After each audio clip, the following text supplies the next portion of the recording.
uniqueness of the Korean neutralization process and Korean struggles, because people are so wounded, so hurt, and they are still living with so much pain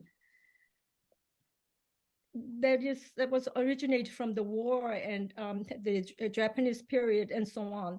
So the only way out of it is to say, yes, it happened. And what do we want? And don't you want peace? That's where we meet.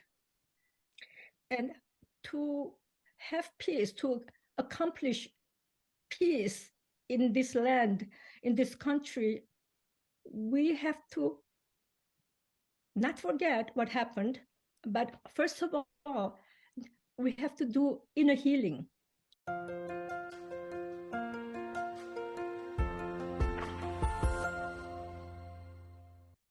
Hello, everybody.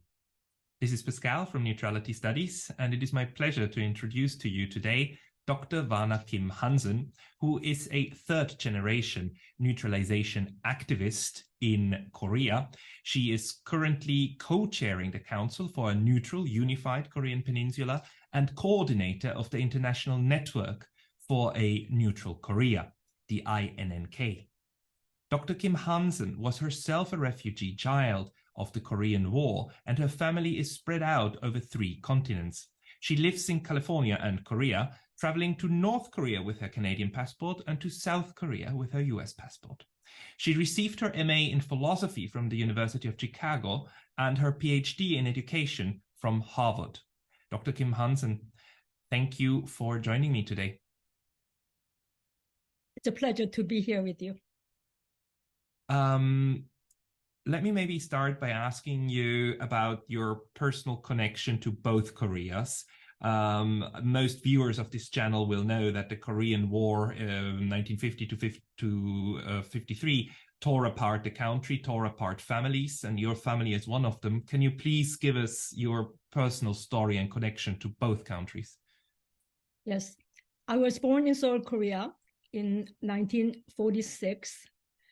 My grandfather, who was an industrialist in Joseon before Korea was divided, he defected to North Korea in 1948 when I was 2 years old.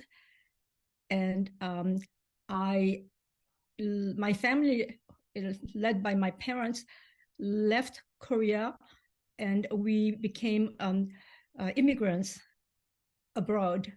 And this is the 58th year living abroad for me. And because my grandfather lived in Pyongyang, North Korea, and I have an uncle and his family, his youngest son, still in Pyongyang, I traveled 3 times to Pyongyang. The first time with my mother, who passed away about 10 years ago. Second time was when I co-organized Women Cross DMZ, that was composed of 30 international women peace activists. That's when I went to North Korea for the second time. And the third time was 2017. I went there with my brother, sociologist, who resides in Adelaide, Australia. And because I lived outside South Korea for so long, and because of my family connection with North Korea, which was a very complex thorn in my psyche, because I was educated in South Korea for 18 years with anti-communistic viewpoints. So I had a lot of difficulty juggling the isms, the South and North. So when I first went to Pyongyang in 2006, it was a psychologically very, very challenging time because I didn't know what to expect. Although my mother had gone there already 2 times or 3 times. She went to Pyongyang from Toronto in 1975 when it was a very dark period. She found out that her father was still alive in Pyongyang. We found out about that when she started getting, I was in the US, she read in a Korean newspaper, which later we found out that was published in Japan. The Japanese, pro-North Japanese newspaper. It was, we found out later. But at that time, we didn't know where it was coming from. And the South Korean embassy warned the South Korean families living in Canada not to read that newspaper, but throw it away. But my mother, who was praying for any kind of news about her father, my grandfather, each time she scanned through that newspaper. It's called 𝗡𝗲𝘂𝘁𝘆, unification newspaper. And one day, voila, she found an article about this old man with the young children, but the name was his name, 𝗔𝗯𝘂𝘁𝘂𝘁𝘆. And she doubted whether this was her father. So she quickly scanned down the article, and then she read the name of his company, 𝗡𝗲𝘂𝘂𝘁𝘂𝘁𝘆. It's 𝗡𝗲𝘂 Mining Company, the translation is. So she found out that he was alive in Pyongyang, and through a very mysterious route, which is it's just very difficult to explain how that could have happened. I don't know how long I can dwell on this piece, but because it's such a interesting, juicy anecdote, let me quickly tell you about it. One day, I went to a Korean restaurant with my then husband, who was a medical doctor. So this Chinese restaurant that we went was run by a woman who was very friendly. She approached us and she said to my husband, "You are a medical doctor, aren't you?" So he said, "How do you know?" And she said, "I was a nurse, and when I see a medical doctor, I can tell." And then she said, "I'm going to," and then she found out that we were Koreans. And she said, "I'm going to Pyongyang next month." And then I was all ears, and I told her, my mother is trying to get in touch with or send a letter to her father, who is still alive in Pyongyang. And quickly, the conversation turned into her responding with the willingness to deliver the letter. So I quickly went home and told my mother about it, and she wrote a letter and included a couple of photos, and I brought it back to her, and she said, "Okay, I'll take it and deliver it." And a month later, when she came back, she said, "Oh, I was very busy, so I just left the letter at the hotel."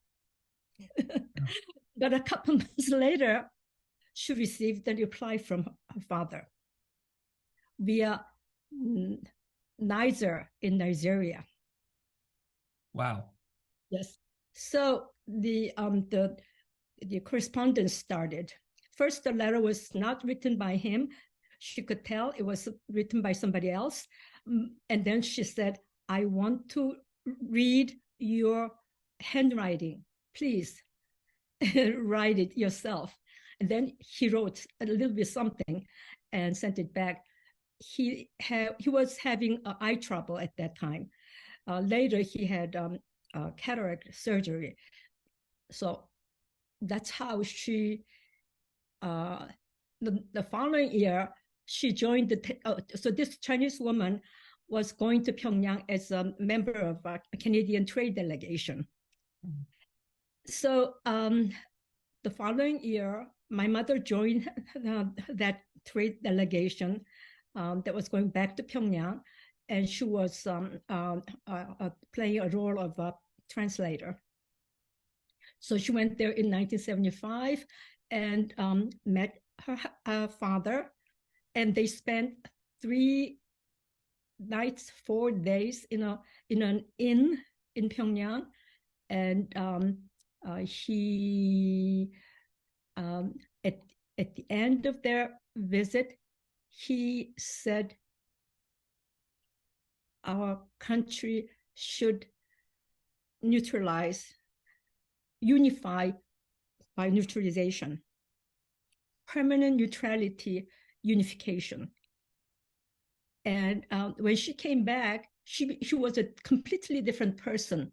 From then on, she was into unification movement. But a couple of years later, she was very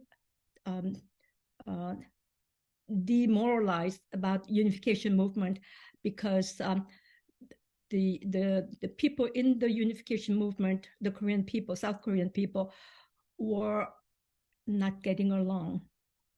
They were in such a severe conflicts with each other. So she eventually decided that this is not the way to go to reach the neutralization movement. She decided that we need to find inner peace so that we can relate to each other peacefully without attacking other people because they hold different views and they have different wounds. So my mother left everything behind, and she entered a spiritual journey. So the story you're telling us here is one of the Cold War, how it ripped families apart. And of course, the Cold War then ended in '89, but the vision of the Koreas stayed. The two biggest conflicts today that we are still having from that time, which are actually World War II conflicts that came out of the World War, are Korea and Taiwan, that are unsettled, that we have no resolution, and these families, your family, is still divided. And I think also for our viewers to understand why this matters and also incentivizes you, I think the role of your grandfather is pivotal. Could you explain to us who your grandfather was and why he is so controversial? My grandfather from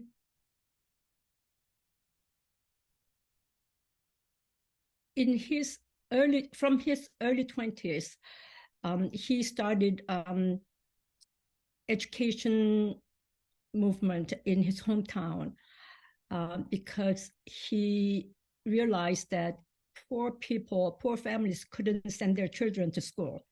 So he rented a room and started teaching young people a modern education. Under Japanese colonialism, right? That must be in the 1930s, probably 40s. Or even before, in 20s, because he was born in 1885, and he was in his early 20s. When he was 19, King Go-jong declared permanent neutrality for Joseon. So that's when he was doing this very early social movement, early phase of his social movement. But the parents of these young people they were against him because this was a modern education, and they felt that that's not what they want for their children. And then they didn't pay the tuitions or whatever it was needed to maintain the school, the rent, and so on. So eventually that one-room school closed down, and my grandfather decided that to do anything, even that small scale, needed money. So he decided to make money. And he went into, he was a very entrepreneurial, and he tried all sorts of startup businesses. And it's written all over that he tried 29 times and failed 28 times. So in the end, at the 29th time, after going through god-awful failure after failure, he made it, and he made it big in gold mine. To make a long story short, he used all the wealth he made to buy lands in South Korea, southern part of Korea, and gave it to the hired farmers, because his goal was to make them self-reliant farmers instead of hired farmers whose life was miserable. And so he bought huge amount of land, and he did that. So he was written up about what he was doing in such a huge scale. So he was very well known at that time in the 30s, and up until early 40s. He, with the money he made, he founded 6 schools, including Daedong Technical School, which later on changed its name and was absorbed into a bigger institution, and eventually became Kim Tech University and Kim Il-sung University, and so on. So he founded this technical school. His vision was that Joseon needed technical schools. So everywhere in Korea, the 6 schools that he founded or helped to found, they were founded with the aim to become technical schools. At that time, when he built Daedong Technical School in Pyongyang, the country was undivided. It was just one country, and most of his mining business was in North Korea, where the land was mountainous and had a lot of underground resources. And he had an unusual spiritual sensibility to detect things early. And so I think his mining business was in result of his this kind of sensibility, which my mother inherited, and I inherited it too. So all the work that I do is what I saw my mother was doing, which is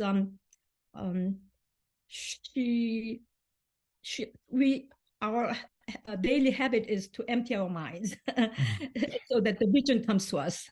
And may I maybe guide the discussion to the political side, because your grandfather, and can you tell us first his name, and then also like he defected to the north, right? Once the country was divided, and that's still a wound. Oh, that's still a problem even today, right?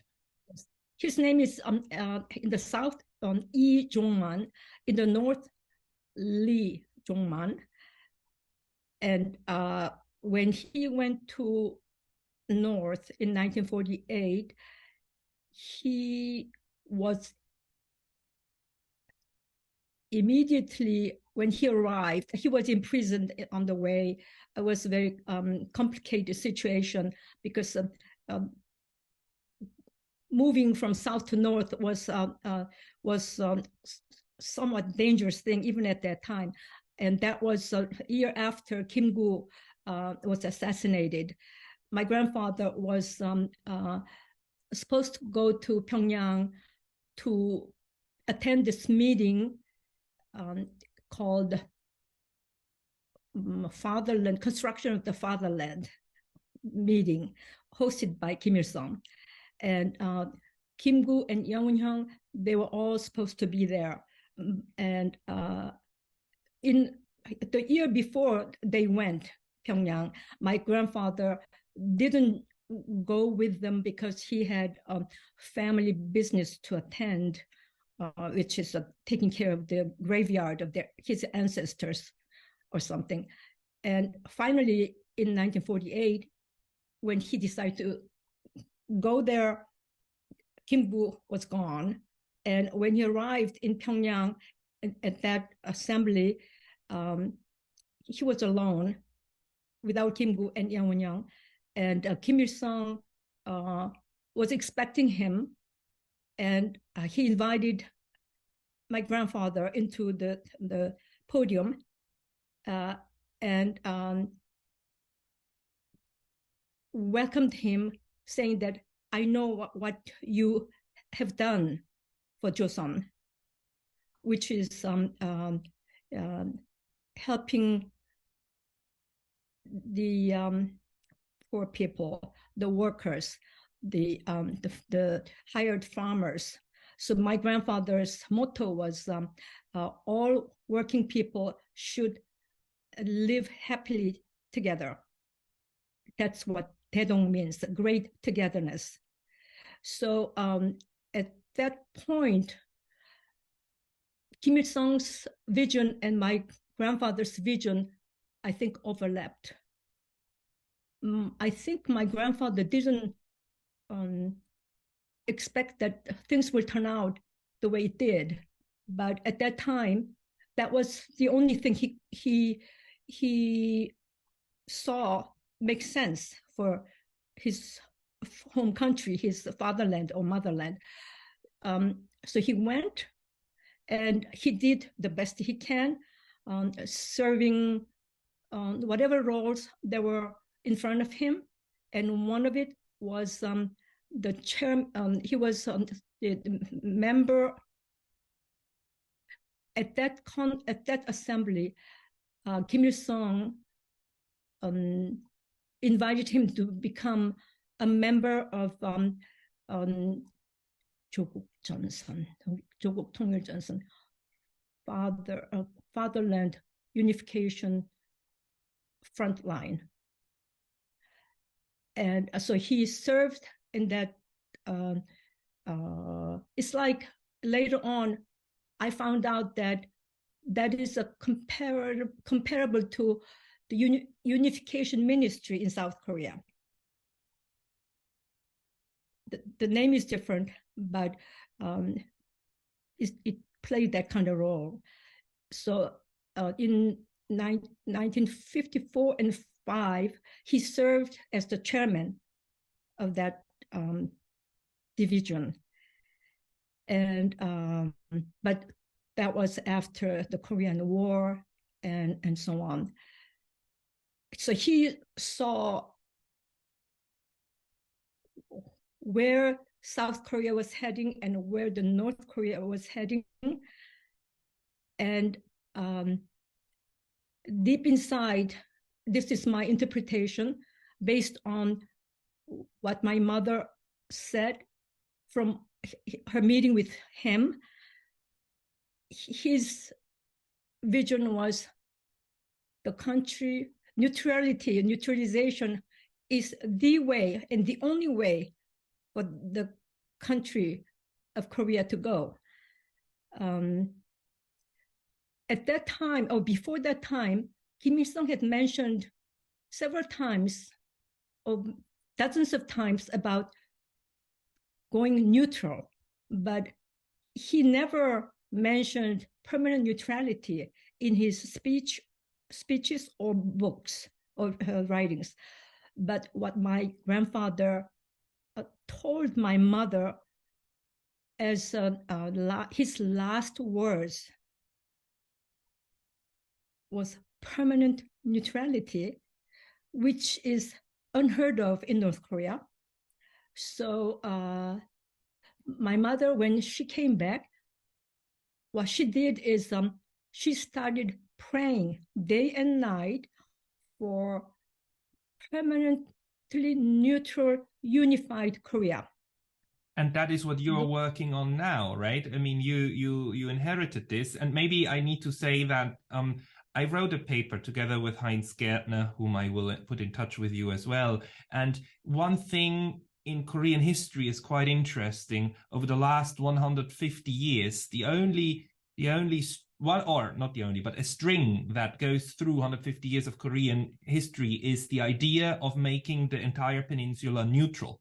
The first high-level leader, top-level leader I could find who proposed it was in the late 1860s or 1870s, a Japanese prime minister who suggested it. And then, of course, the whole thing went into a completely different route. Japan annexed Korea, the entirety, in 1895. But even after that, there was idea after idea after idea to make Korea neutral, and Kim Il-sung sent a letter to Ronald Reagan saying there should be a neutral Korea. I think it was Reagan, or although I need to look that up. But there were ideas, and there's also ideas in the South. In South Korea, there are politicians who do support the idea of a neutral framework for a in the end unified peninsula.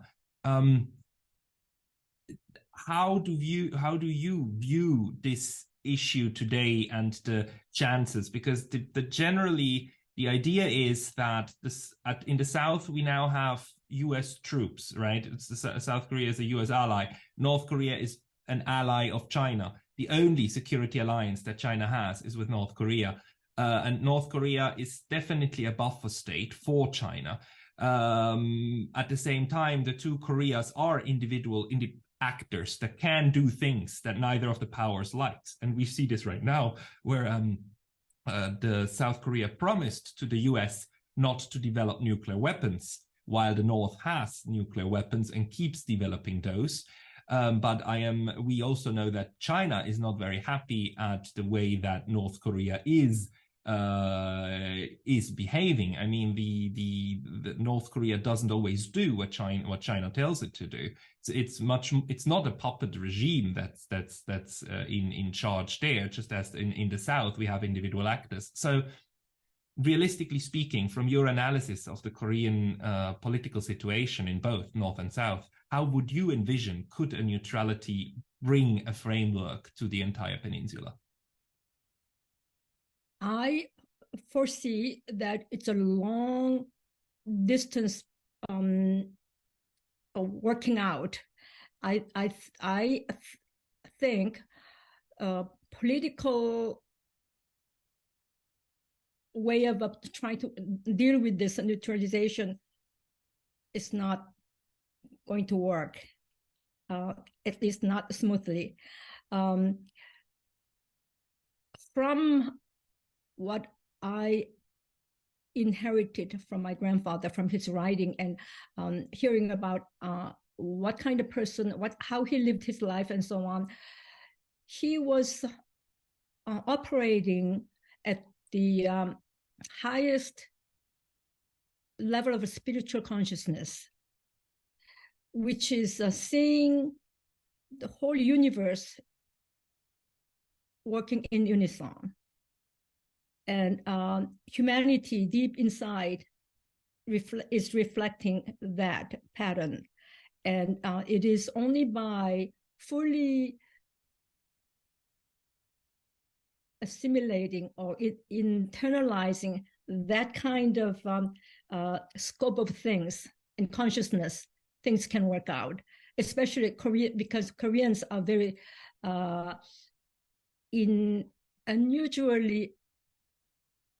has unusual level of or intensity of spirituality underneath all the complexities and eccentricities and emotionalities. Boom, boom.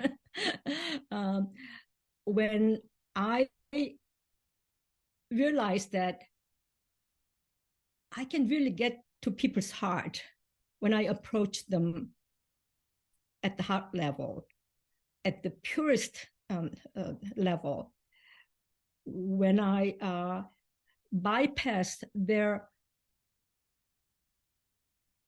divisive mental,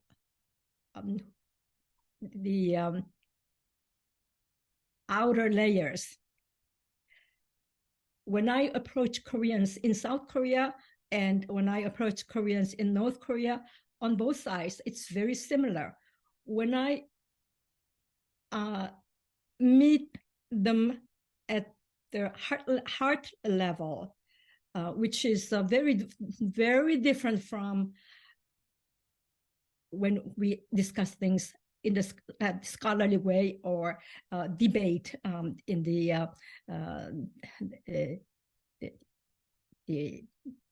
left and right, which is what's going on in South Korea. There are so many conflicts and so much divisions and so on. That's all because it comes from the mental interpretation of how they feel inside that they cannot deal with. So what I've been doing all my life is a continuation of what my mother did and what my grandfather did, which is finding a place of wholeness inside and operate from out of that place to deal with situations on hand. And this sounds very unrealistic or impractical, but apparently it worked for him, and it worked for my mother, and it works for me, because I accept the fact that I understand the fact that I have deep and a lot of wounding from the Korean history, and what went on in my family. So I don't resent, instead of resenting and trying to fight with another member of the family or people around me who has a different wounding, because his family was killed by the communists, and this side of the family is killed and wounded by the South Korean army. It's like the whole country is wounded and killed by the other side. So living with others in South Korea is very difficult because they cannot ignore what happened to their family. And so I realized that it is by saying, I understand, I deeply understand and feel your situation and how painful it was, how much pain you have in your lives. I'm the same. I went through all of that, slightly different narrative, but that's what I've been dealing with all my life. So that's how we meet there.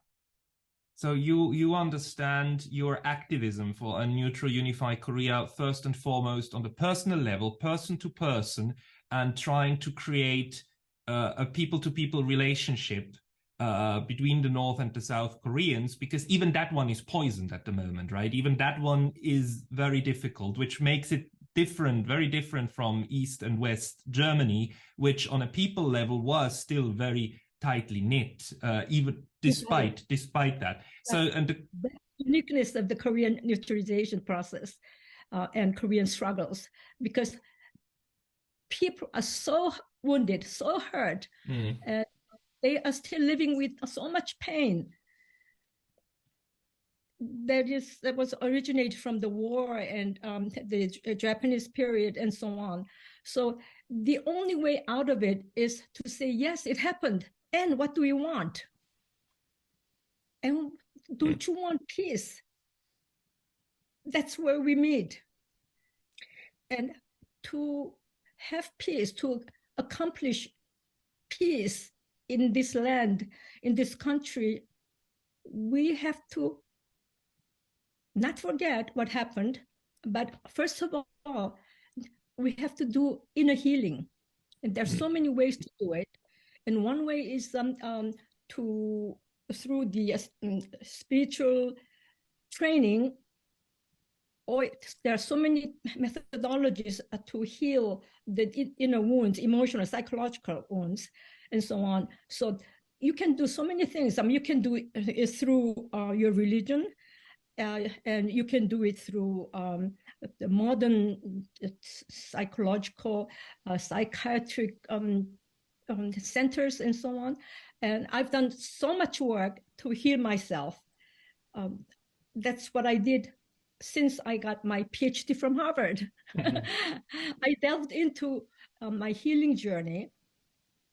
And at that time, the first wounds that I had to heal was between my mother and I, because she was an activist of her own kind. She was not the Korean mother that I saw around in my friend's home. She was an activist, which means she was not the warm, delicate, nice mother. And it was very, very painful to live with her, because I'm dealing with this inner turmoil, and she is saying, march, move forward, forgive, just do the best you can. And so I see that, but I cannot mobilize myself because I'm hurt. So I decided to heal myself enough to approach my mother to heal our relationship. And I saw that it worked. So I've been teaching, doing workshops and so on in South Korea for people to try that. And it always works. I need to put you in touch with Ken. I'll put you in touch with a very, very good mediator in the US. I did an interview with him on this channel, and now I forgot his last name, Ken something, and he is quite fantastic also about the work that you're doing. And one of his main points that I took away from the discussion is that he says, in political science, neutrality means being impartial. But on a personal level, you cannot be impartial. For a mediator, you have to be omnipartial. You have to take everybody's side while mediating. And I think that is a very, very good thought in order to help people to heal, because that's what I'm taking away from the discussion with you, that activists at first need to work on a personal level, and because the politics is already difficult enough, but we can work on what we can with the people we can access on a daily basis, right? Yes, it is time-tested methodology to get reconciliation and peaceful relationship back in the family, among the friends, and so on. I haven't seen one case that this methodology didn't work. Vana, this is a very fascinating project that you're working on, and obviously one that you dedicated your life to. Is there anything at the end of our discussion that you would like to let other people know about the neutrality movement that you are now pushing forward on the people level? On the people level, I think transcending one's own frame of mind, and the frame of the emotionality is the way to go. And because I have been living outside Korea for 58 years, in a very intense way, trying to learn how to live peacefully with others around me in the US. There's so many different kinds of people, and mastering relationship with people in the United States. If I can do that, I've done quite well to this point. There's a long way to go, because I tend to be deeply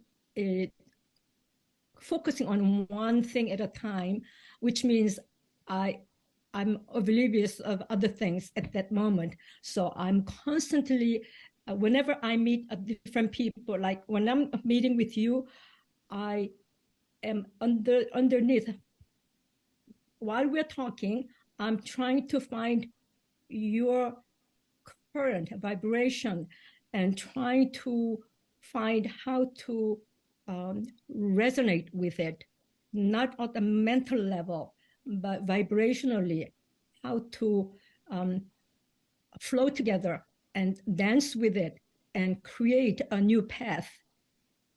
That's what I have trained myself after the long journey life in the US. Very beautifully said, and I'm glad the dancing together also works even through Zoom. Vana, I'm looking forward to talking to you again soon, and we will certainly stay in touch. Thank you very much for the discussion today. Mm-hmm.